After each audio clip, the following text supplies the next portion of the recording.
நாட்டில் இருக்கக்கூடிய அரசியல் கட்சிகள் மற்றும் அரசியல் தலைவர்களுக்கு குறைஞ்சபட்ச தகுதி அப்படின்றத இன்னும் ஜாஸ்தி பண்ணினா இன்னும் ஒரு சரியான நிர்வாகம் இருக்கும் அப்படின்றத என்னோட ஃபீலிங்.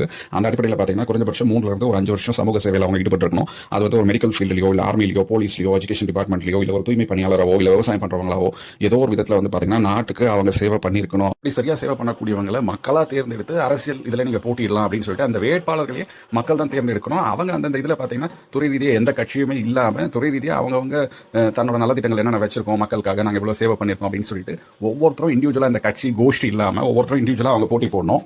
அப்புறம் அவங்களோட நலத்திட்டங்கள் அதுக்கப்புறம் அவங்க இதுக்கு முன்னாடி சேவை பண்ணின விஷயங்கள் இதை பற்றியெல்லாம் எடுத்து சொல்லி அதுக்கப்புறமா அதை பேஸ் பண்ணி அவங்க எல்லாரையும் ஃபர்ஸ்ட் வந்து வேட்பாளராக மக்கள் வந்து ரெகக்னைஸ் பண்ணினாதான் அவங்க போட்டியிடறதுக்கு ஒரு தகுதியான நாட்களில் வருவாங்க. அவங்க போட்டியிடும் போது வின் பண்றவங்க அந்த பதவியில் வந்து அவங்க ஆட்சி பண்ணுவாங்க. சரி, தோத்து போறவங்க என்ன பண்ணுவாங்க, அவங்க கூட சேர்ந்து வேலை பார்க்கணும்.